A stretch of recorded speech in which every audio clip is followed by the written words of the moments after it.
Esta es la palabra del Señor. Segundo de Reyes 6:8. Por favor, ubiquen ahí la cita, pero no la vamos a leer de momento. Más adelante yo les voy a indicar en qué momento vamos a leer.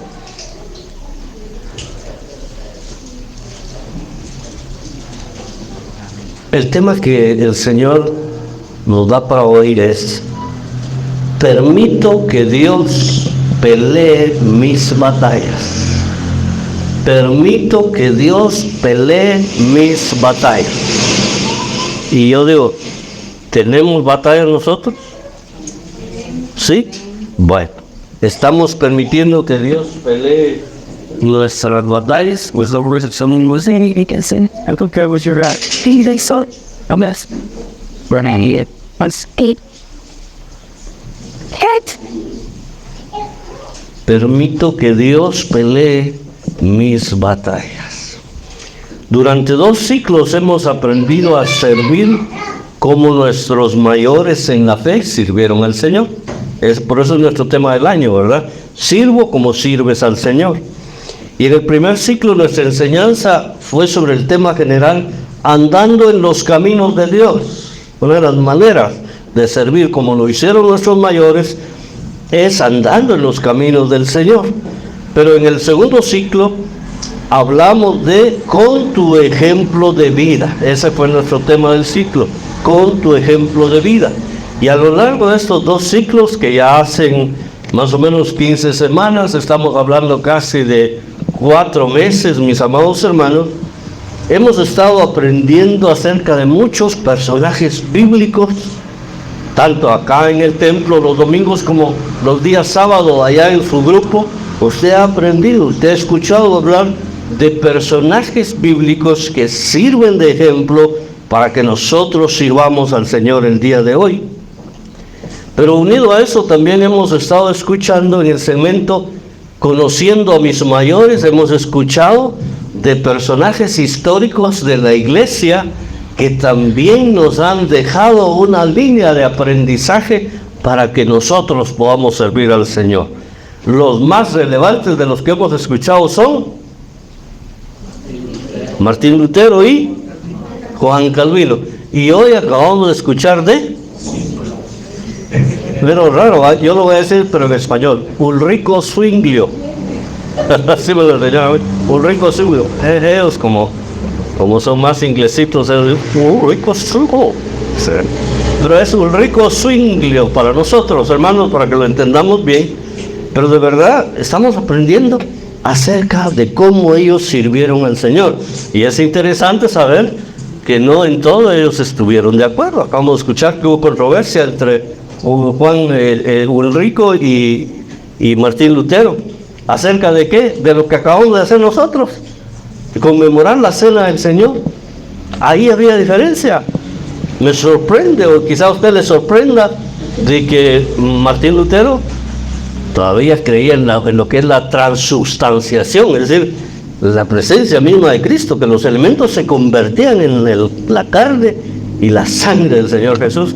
En tanto, Ulrico Zwinglio ya traía un pensamiento más como el que nosotros hoy día desarrollamos, y así es como hemos ido aprendiendo. Entonces todo esto, hermanos amados, nos tiene que servir a nosotros para que podamos servir al Señor.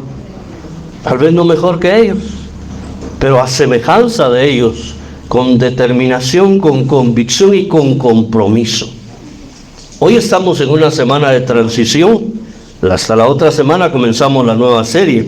Pero hoy quiero que nos demos el lujo de considerar un episodio de la vida ejemplar de uno de los profetas quizás más insignes del Antiguo Testamento, Eliseo. Y a mí me simpatiza especialmente Eliseo porque dicen que era como yo. Era calvo. Voy a decir como yo, no voy a referirme a nadie más. Como yo. Calvito, pero limpio. Así dice la ley en Levítico. Y entonces, hermanos, este hombre fue de mucho ejemplo para nosotros. No les prometo que no volvamos a mencionar a Eliseo en el desarrollo de la siguiente serie o de las que vengan más adelante, pero hoy trataré de conectar algunos pensamientos del Nuevo Testamento que responden a principios que se desarrollan en el pasaje que acabo de mencionar. Segundo de Reyes, capítulo 6, versículos del 8 al 23.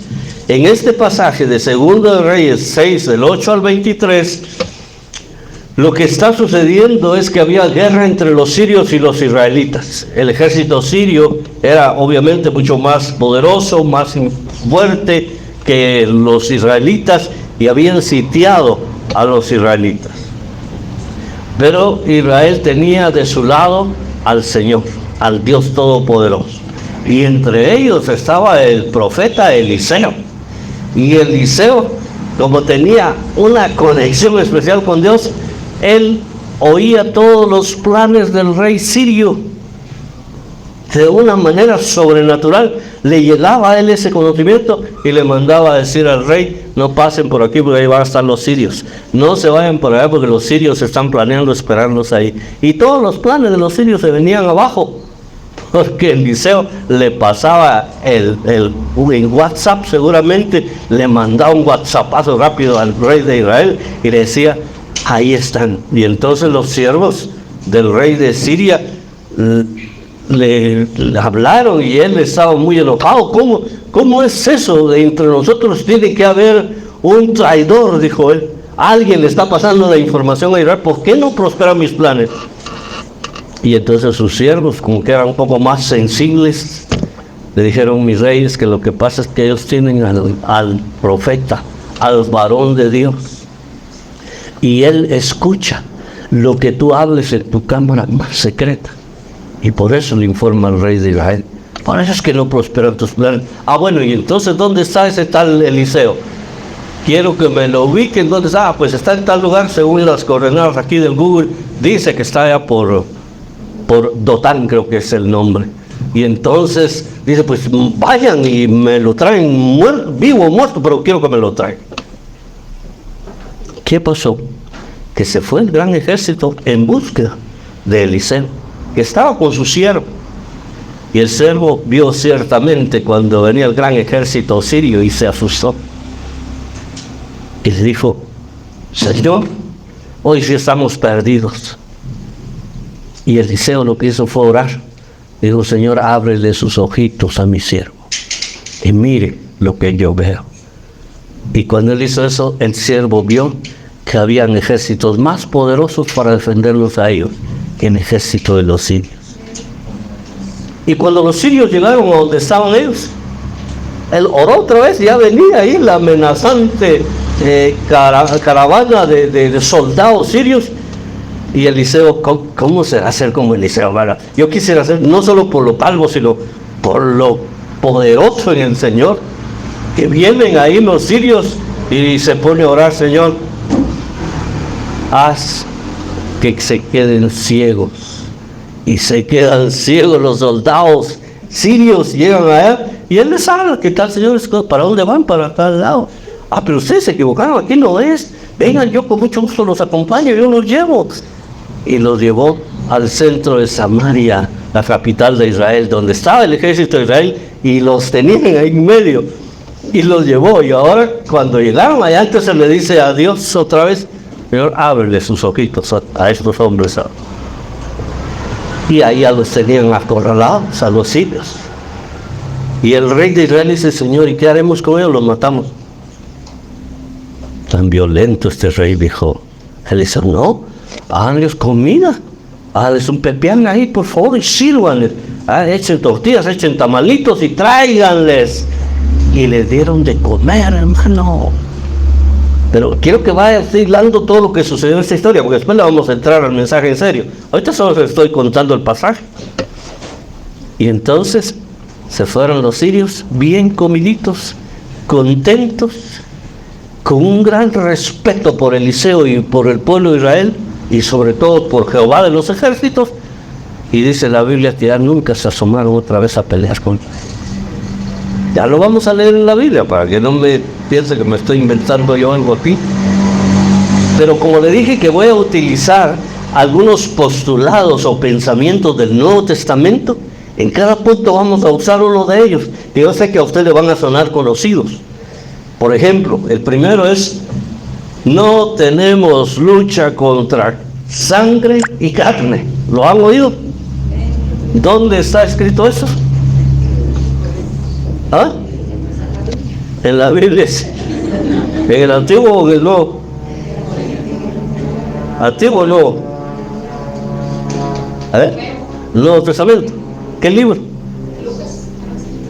¿Qué carta? Vaya, les ayudé. Quitamos los evangelios, quitamos Hechos, quitamos la... ¿Qué carta? Es una carta del apóstol Pablo a los no es a los Corintios, a los Efesios, capítulo 6. Ahí dice que nosotros no tenemos lucha contra carne ni contra sangre.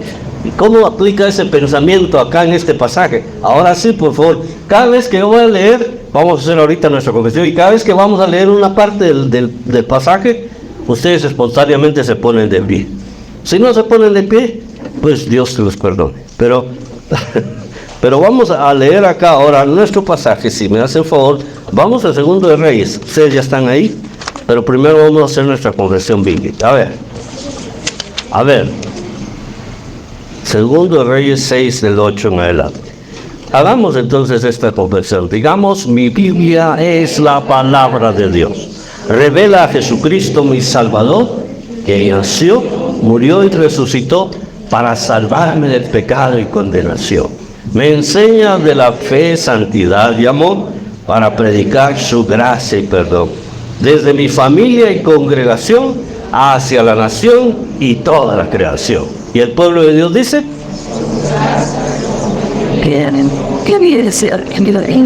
y somos servidores del Señor. Ok, vamos a leer los versículos del 8 al 12 en este momento. Dice: tenía el rey de Siria guerra contra Israel, y consultando con sus siervos dijo: en tal y tal lugar estará mi campamento. Y el varón de Dios envió a decir al rey de Israel: mira que no pases por tal lugar, porque los sirios van allí. Entonces el rey de Israel envió a aquel lugar que el varón de Dios había dicho, y así lo hizo una y otra vez con el fin de cuidarse. Y el corazón del rey de Siria se turbó por esto, y llamando a sus siervos les dijo: ¿no me declararéis vosotros quién de los nuestros es del rey de Israel? Entonces uno de los siervos dijo: no, rey, señor mío, sino que el profeta Eliseo está en Israel, el cual declara al rey de Israel las palabras que tú hablas en tu cámara más secreta. ¿Cuál será la cámara más secreta? Tus cámaras de amor. Siéntese. Un lugar donde estamos en la intimidad, donde nadie nos puede escuchar. Incluso hay lugares que son a prueba de sonido, pero aún ahí Eliseo podía escuchar al rey de Israel, de Siria, perdón. Miren, hermanos, ¿cómo les dije entonces que era el pensamiento del Nuevo Testamento que vamos a aplicar a estos versos? ¿No tenemos lucha? Ahí está. Y dijimos que está en Apocalipsis, ¿verdad? Está en Efesios, mis hermanos. Bueno, no vamos a buscar el pasaje de Efesios, porque solo estoy aplicando al principio, el elemento central de aquel verso. Es Efesios 6:12, por cierto, si después lo quieren buscar. Pero vean ustedes acá en estos versículos del 8 al 12. La guerra entre sirios e israelitas, si la vemos humanamente, era desigual. ¿Por qué? Porque los sirios tenían un ejército más numeroso y más poderoso que el ejército de Israel en aquel momento. Pero se compensaba porque al llevar esa guerra al plano espiritual, Israel tenía la ventaja que tenía de su lado al Dios Todopoderoso, y como representante del Dios Todopoderoso entre ellos estaba el gran profeta Eliseo, que todo lo escuchaba. Entonces aquella ventaja inicial, humanamente hablando, aquella ventaja militar que tenía Siria, se desaparecía de un plumazo, porque el profeta de Dios estaba en medio del pueblo. Eso quiere decir que la guerra física hay que llevar la guerra espiritual. Entendamos que nuestra guerra no es contra carne y sangre.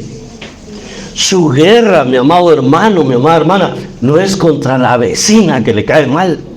No, su guerra es espiritual. Su guerra no es con el jefe que no le quiere aumentar el sueldo. No, su guerra es espiritual. Entonces, cuando nosotros llevamos nuestras luchas cotidianas, nuestras dificultades, nuestras aflicciones al plano espiritual, nos damos cuenta que la cosa cambia, porque Dios es el que actúa, Dios es el que pelea. Por eso el título es: permito que Dios pelee mis batallas. Y eso es lo que dice Efesios, que no tenemos lucha contra carne y sangre, sino contra principados, contra potestades, contra huestes espirituales de maldad en las regiones celestes. Y entonces, si nosotros entendemos eso, vamos a entender por qué Eliseo tenía capacidad de detectar todos los movimientos, pensamientos y planes que tenían los sirios en contra del pueblo de Israel. Y desde la posición espiritual las cosas se habían balanceado. Es más, las cosas estaban ya a favor de Israel. Segundo pensamiento del Nuevo Testamento: el diablo anda como león rugiente. ¿Lo habían escuchado? ¿Ya lo vio usted? ¿Se ha ido a la aurora? Ha visto al león rugiente, pero no al diablo, ¿verdad? Pero así anda el diablo, dice la Escritura. ¿En dónde lo dice? Ya no lo voy a poner en penas. 1 Pedro 5:8. Pero quiero ahora que vean conmigo los versos 13 y 14 de nuestro pasaje y cómo aplican a este principio. Versículo 13 y 14 dice: y él dijo, el rey de Siria: id y mirad dónde está Eliseo, para que yo envíe a prenderlo. Y le fue dicho: he aquí que él está en Dotán. Entonces envió el rey allá gente de a caballo y carros y un gran ejército, los cuales vinieron de noche y sitiaron la ciudad. Al rey sirio no le hizo gracia lo que le dijeron sus siervos y quería imponerse por la fuerza, por el poder militar, otra vez. Ahora enfocando su furia, enfocando su odio, enfocando su rencor hacia el mismo Eliseo, hacia el profeta. Y miren que para ir a matar a un hombre envió gente de a caballo. ¿Qué entiende usted cuando la Biblia dice gente de a caballo? No gente caballo, gente de a caballo. Recuerden que los ejércitos tenían diversidad de posiciones. Habían quienes iban montados a un caballo y llevaban sus lanzas, sus flechas o lo que fuera, pero otros iban a pie. Entonces él está diciendo que vaya un combinado, que vaya gente de a caballo, la más poderosa, no que vayan a pie sino a caballo. Y también quiero que vayan carros, que en ese tiempo no eran como los de nosotros, eran jalados también por caballos, los caballos, los carros. Estaba enviando un ejército muy fuerte para un solo hombre, y que vaya un gran ejército. O sea, tal vez sí iban a ir de a pie, pero estos ya eran la reserva, los más nuevos que iban a ir atrás para pelear, para ajustar cuentas con Eliseo. La cosa se estaba poniendo seria, y por eso es que dice la Biblia que el diablo anda así como andaba el rey de Siria, como león rugiente, andaba echando espuma por todos lados y andaba desesperado por quitar el obstáculo que le impedía derrotar a Israel. Y el obstáculo para él, para el rey de Siria, era Eliseo. Lo que él no había entendido es que su lucha no era contra Israel, ni era contra Eliseo. Él no se había dado cuenta que él estaba peleando contra el Dios Todopoderoso, el Dios que hizo los cielos y la tierra. Jehová de los ejércitos es su nombre. Él no se había dado cuenta que su enemigo era mucho más poderoso que él, y por eso insistía con su furia felina en querer destruir a Eliseo. El diablo anda como león rugiente. Cuando el diablo le ataca a usted, sea a través de enfermedades, a través de conflictos, situaciones emocionales, etcétera, etcétera, el diablo está enfocando en usted. Pero usted tiene que saber que la lucha del diablo, la búsqueda del diablo, como leo lo que dice, no es en contra suya. Él no se ha dado cuenta, él no tiene esa capacidad de entender que su lucha con un hijo de Dios se convierte en una lucha contra Dios mismo. Por eso es que nosotros tenemos que andar. La mejor manera de protegernos nosotros es andar bien con el Señor. No es que usted grite más que yo para predicar o para orar, que yo no grito mucho, por cierto. Hay otros que gritan más, o que tienen voz más potente. Nuestro secreto es humillarnos delante de Dios. ¿Qué dice Santiago? Someteos pues a Dios y resistid al diablo y huirá de vosotros. Así fácil. ¿Qué tengo que hacer yo para que el diablo deje de fastidiarme? Ponerle cara brava. Bueno, diablo, en nombre de Jesús. Sométase a Dios. Sométase. Después, si quiere, dígale diablo en el nombre de Jesús, pero ya no con su cara. Porque además usted es bonito, no es feo, no lo va a asustar al diablo. Lo que va a asustar al diablo es que ya no lo va a ver a usted, va a ver al Señor de su lado, va a ver a Dios que lo está respaldando, y entonces él va a tener que huir. No le quedará otra. Someteos pues a Dios, resistid al diablo, y él saldrá huyendo. Sí, diablo, mira, te quería invitar a un café. Ya se fue. Ya no está. Adiós, huyendo. Tercer pensamiento. Mayor es el que está en nosotros. Complétenlo. Mayor es el que está en nosotros que el que está en el mundo. Eso está en 1 Juan 4:4. Ahora vean conmigo los versos 15 al 17 en nuestro pasaje. Y se levantó de mañana y salió el que servía al varón de Dios, el siervo, ¿verdad? Y he aquí el ejército que tenía sitiada la ciudad, con gente de a caballo, como lo había pedido el rey, y con carros. Entonces su criado le dijo: Señor mío, ¿qué haremos? Tal vez lo dijo más dramático. ¡Ay, Señor mío! ¿Qué haremos? Él le dijo: no tengas miedo, porque más son los que están con nosotros que los que están con ellos. Y oró Eliseo y dijo: te ruego, oh Jehová, que abra sus ojos para que vea.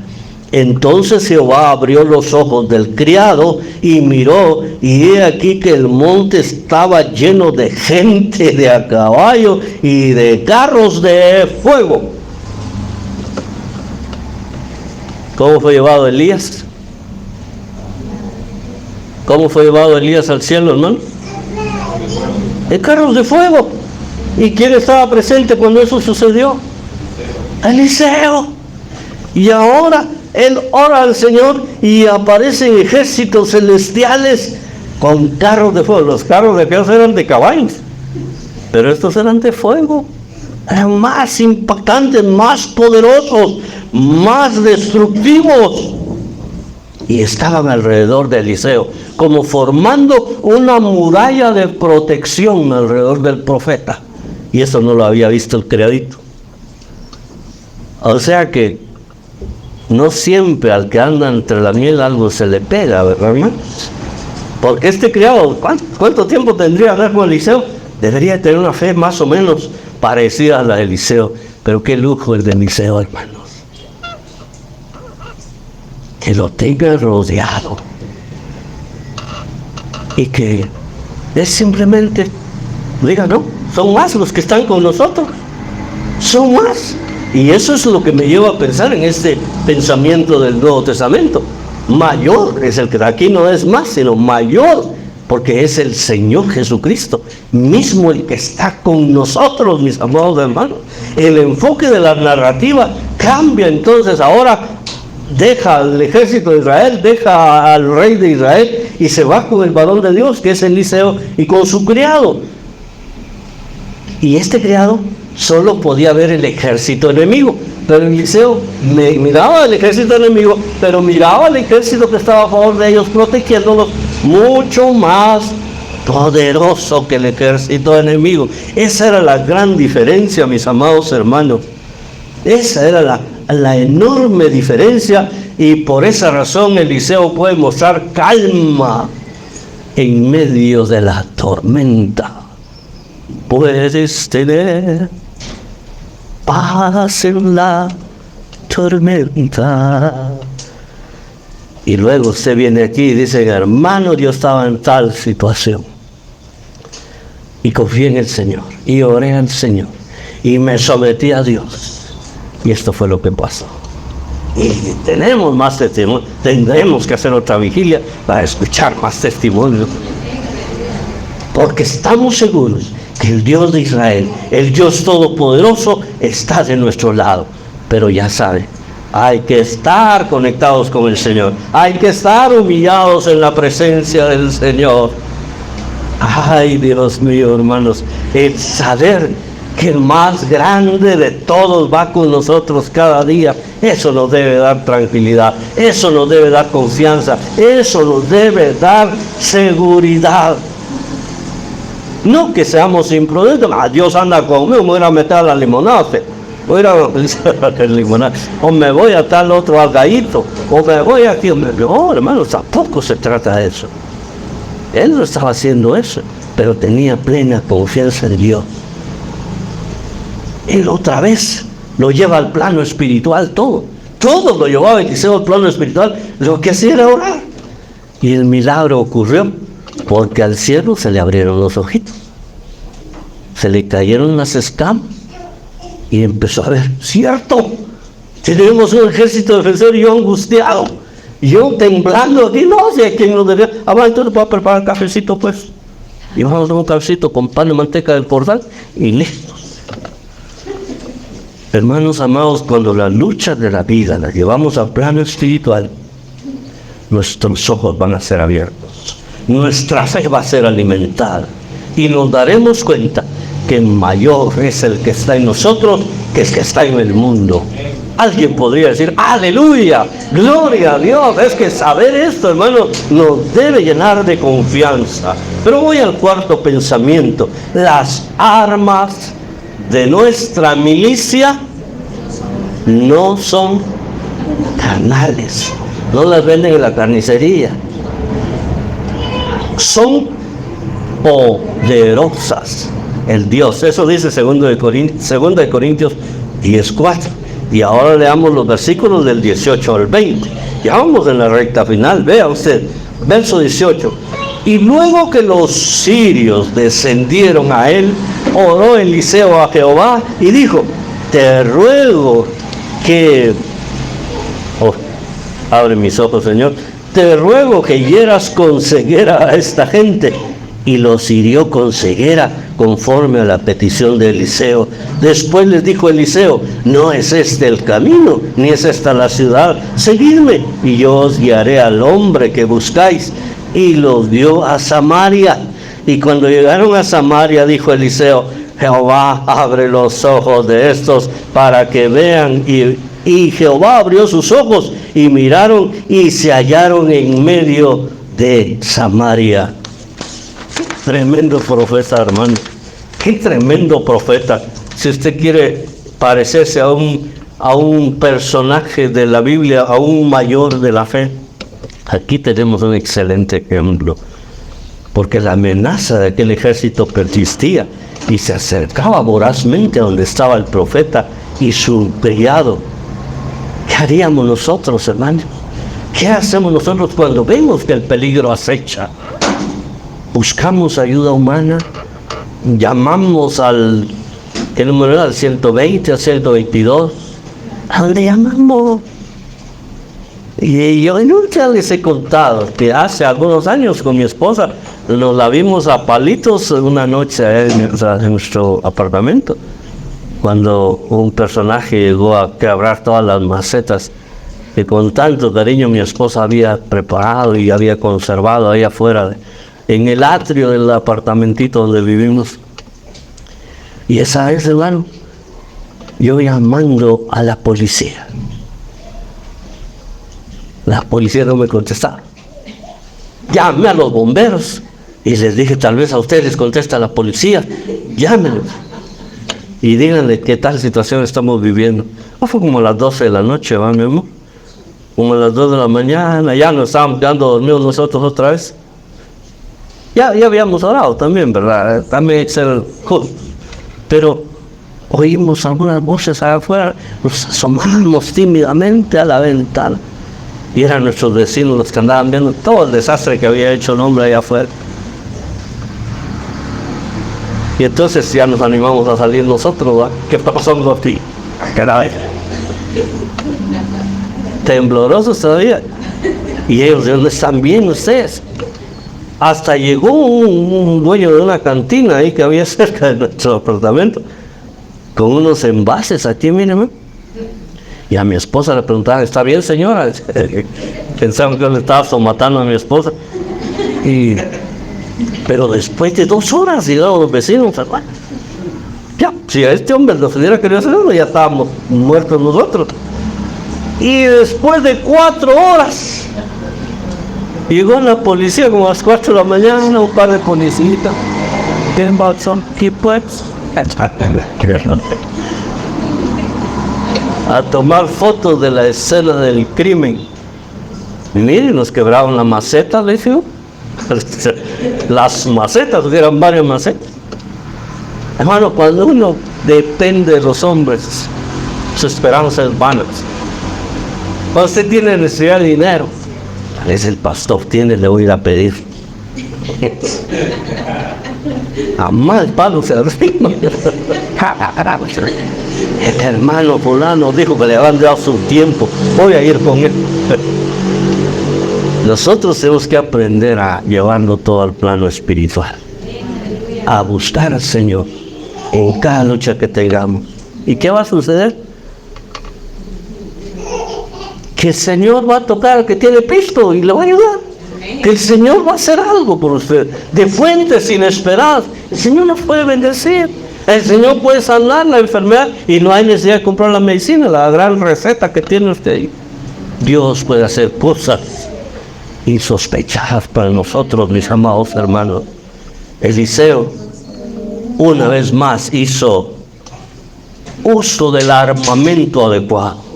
Las armas de nuestra milicia no son carnales, son espirituales y son poderosas en Dios. Y él se puso a orar. Algo específico le pidió, mire, tan sencillo, solo que se quede ciego, Señor, solo eso. Pero no por uno, orando por todo. Y todos se quedaron chocolates, hermano. Pero me llama la atención que el pasaje dice, entonces yo les voy a mostrar el lugar, síganme, dice. Pero ¿cómo me iban a salir si nos miraban?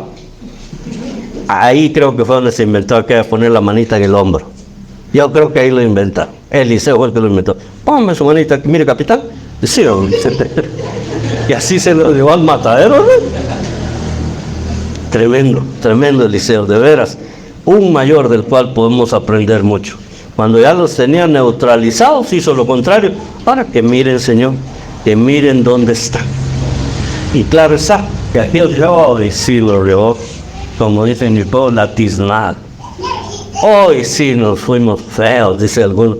De feo ya estaba, pero hoy sí nos mataron aquí a todos. Probablemente eso era lo que pensaban los sirios. Y el rey de Israel no estaba tan alejado de lo que ellos estaban pensando.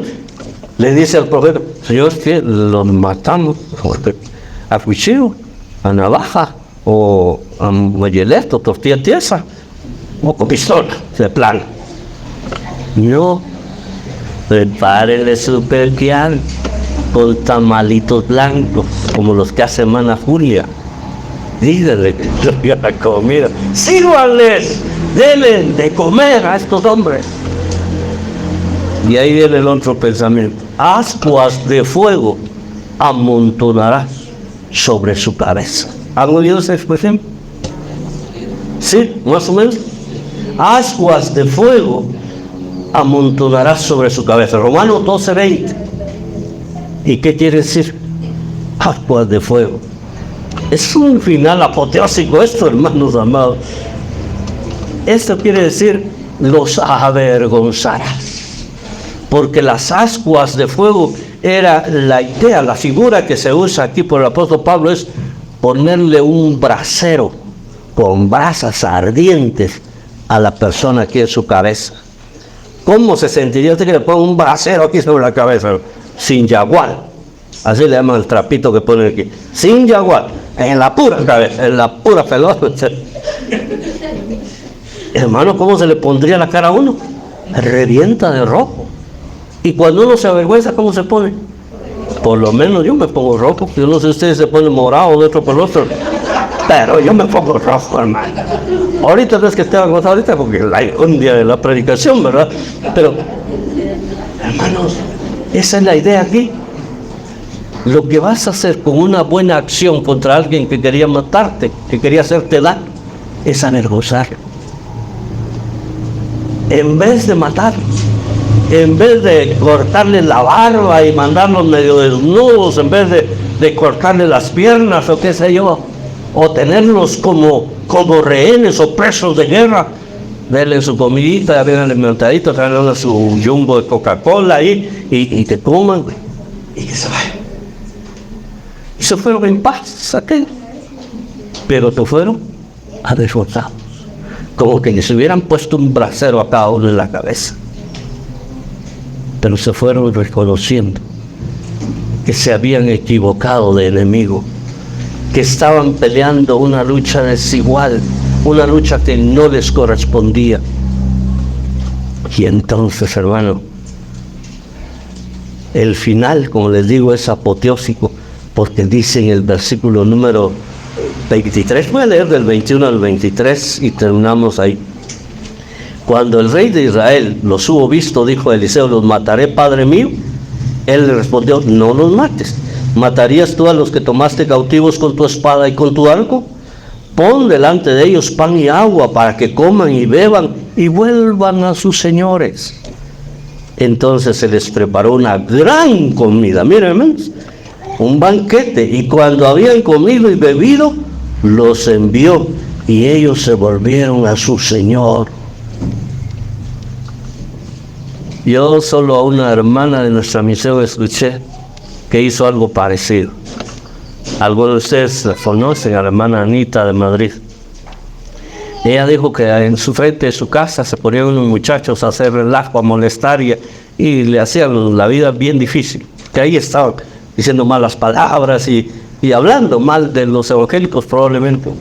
Y ella un día que le regalaron unas naranjas salió con una bolsa de naranjas y les dio una a cada uno de los muchachos. Pónganse unas naranjitas, muchachos. Ascuas de fuego amontonaron sobre su cabeza. Y aquellos ya no volvieron a molestar. ¿Qué hacemos nosotros cuando alguien nos molesta? Pero que se espere. Yo soy cristiano, pero mi machete no. Yo soy cristiano, pero aprendí karate también. ¿Sabes? Yo soy manso, pero no menso. A veces nuestras reacciones son así. Pero lo que hizo Eliseo es ejemplar totalmente para nosotros como hijos de Dios. Ejemplar. La vecina que le hace la vida a cuadritos, tiene de vez en cuando un frijolito. No lo que le sobró, no lo que le sobró más de la comida de hace 8. No, ya hace 8. No, de la comida fresca, llévele algo. Y ascuas de fuego va a amontonar sobre su cabeza. Miren lo que dice la última frase de nuestro versículo 23 y de gloria a Dios. Y nunca más vinieron bandas armadas de Siria a la tierra de Israel. Santo remedio, dirían en mi pueblo. Santo remedio para los sirios. Santo remedio para Israel también. Pero qué siervo más tremendo el que tenemos hoy a considerar. El ejército de Israel en ningún momento disparó flecha alguna. ¿Por qué? Porque el profeta Eliseo, el varón de Dios, había permitido que Jehová peleara esa batalla por ellos. Ni siquiera la peleó él. la peleó Jehová por ellos. Dios pelea nuestras batallas en el ambiente adecuado, espiritualmente hablando, conociendo perfectamente al adversario, conociendo quién pelea por nosotros, que en nuestro caso es Dios, es nuestro Señor Jesucristo, y usando las armas de nuestra milicia, las más poderosas, y avergonzando al enemigo por sus macabras intenciones contra el pueblo del Señor. El resultado, entonces, fue una victoria resonante para Israel en el plano militar. Pero lo que más me impresiona es la victoria moral, la victoria espiritual. La última porción de este pasaje, de esta perícopa, dice literalmente: y nunca más vinieron bandas armadas de Siria a la tierra de Israel. Yo digo que hasta se hicieron amigos, se hicieron cuates, porque cuando usted hace algo bueno por aquel que quería hacerle mal, puede llegar a conquistar su corazón, puede llegar a ganarlo para Cristo incluso, o por lo menos puede ganarse su respeto. Ya no le van a decir aleluyita, ya no le van a estar diciendo: vos mira aquí que los evangélicos, vos mira que los pastores de aquí, que no, lo van a respetar. Cerremos los ojos, pónganse de pie en un momento. Tú me haces libre, Dios, y ya no soy esclavo más. Tú me haces libre, Dios, ya no. Aunque esté en el valle de la tempestad, puedo estar tranquilo, tú conmigo estás. Y si yo me caigo me vas a